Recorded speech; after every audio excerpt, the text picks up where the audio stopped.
Hey everybody. So, right now I'm going to give a quick rundown of the personal statement speeches, and I'm just going to give you some video feedback on things specifically to look out for on the persuasive speech. These are just things that I saw people miss a lot, or things that I think you guys could enhance, and I obviously want you guys to do your absolute best in this course, so I think just giving you some feedback on this will be helpful to you.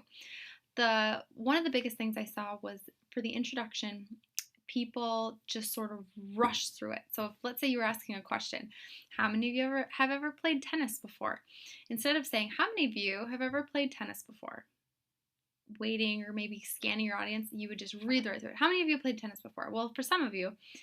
So let your introduction, whatever strategy you use, you need to have a strategy. Let it sink in. Let it affect your audience. Let them be able to think about it. Maybe you're telling a story, just maybe pause and let them think about, what is it that they're experiencing. Give them a moment to do that before you head on into the speech.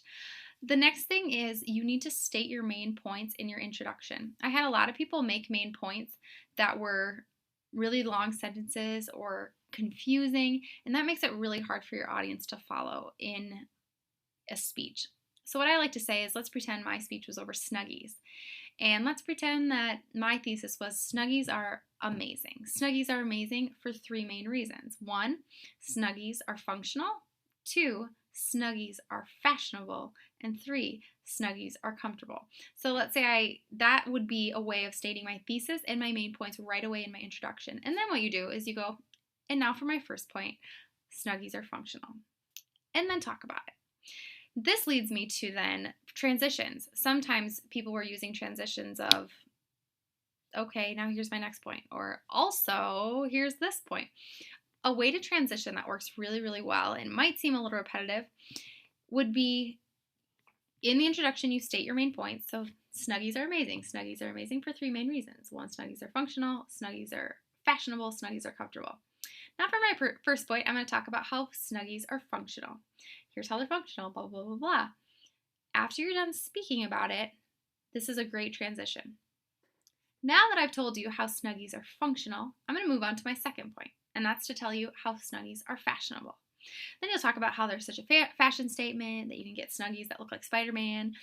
After that, after you talk about it, you say, now that I've told you how Snuggies are fashionable, I'll move on to my third point. Snuggies are comfortable. Talk about how Snuggies are comfortable. Now that I've told you how Snuggies are comfortable, I'd like to review what we've talked about today. And then in your conclusion, you'll say, today we talked about why Snuggies are amazing. Snuggies are amazing for three main reasons. Snuggies are functional, Snuggies are fashionable, and Snuggies are comfortable. And it seems repetitive, but it's amazing how it'll stick with your audience because it's so easy to follow along with. And if we're just kind of rambling our thoughts, it's tough, but the outline tells you exactly how to follow that structure, and it really, really helps speakers, and it helps you to feel more comfortable. It helps you to remember your points a little bit better too. And as long as we're doing those things, it's helping our audience to get our message better. Note cards. I had a lot of students. Note cards, we're really comfortable with a note card. So if I'm holding a note card, I have it here, and I kind of like to hold it right here, and I like to read off it a lot. I like to look up every once in a while. If you are using a note card, your note card should be down by your sides. Your audience, you should be looking at your audience, engaging them in eye contact like you're talking to them, having a conversation with them, which I know is tricky. And then if you need the note card, simply pull it up with one hand, check it out, find your spot, and that is my next point, and go on. And bring it back down to your side. Kind of having your note card up here and closing yourself off, it maybe makes you feel more comfortable, but that's not as effective. So try and keep those note cards down as much as possible. Gestures, that's another one. When students had their note card here and they just kept their hands on it the whole time, there's no room for gestures. And gestures should be used intentionally. So you shouldn't just be talking like this all the time. But if you were comparing, or let's say you had a fish story, my grandpa said the fish was this big when really the fish was only this big.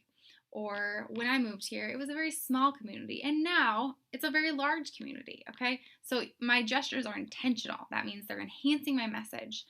And some of you did a great job with that, but just something to consider. Then the conclusion. The conclusion is another part where sometimes it's like we're finally at the end, and I can tell you're excited about the fact that it's the end of your speech and you just want to end it. But your conclusion should be a really big moment, a big impact, especially with a persuasive speech. How do you want to leave your audience? What is it you want to say?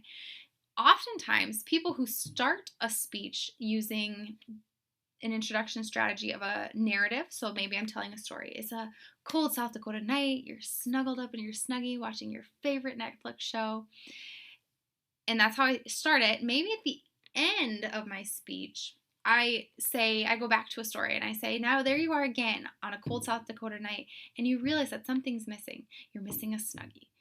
It's kind of nice when your intro, that strategy you use, can again be incorporated somehow in your conclusion. The conclusion should be a big selling point. It should be a big deal. And in the persuasive speech, you're probably going to call your audience to do something, to try something. And when you do, make sure that it impacts them. So it should be more than, and I'm finished, and I'm rushing through the ending because I just need to be done with this. So that's just a couple things. But truthfully, the personal statement speech I love because I get to know more about you and your beliefs. And some of you are very passionate. And if I've learned anything with public speaking, if you can speak on a passionate topic, something that you truly believe in or something you've researched really well and know quite a bit about, it really helps. So keep up that enthusiasm. I appreciated sort of the funny little quirks, the ways that you incorporated your personality into things. Keep that up. Don't lose who you are, but be sure that you're following that outline and you're looking at the rubrics, because those are the ways that you're going to meet the criteria and get A's on your speeches. So other than that, fantastic job. Hopefully you've been able to see your persuasive topics and get rocking on that next speech. Great work, you guys. See you later.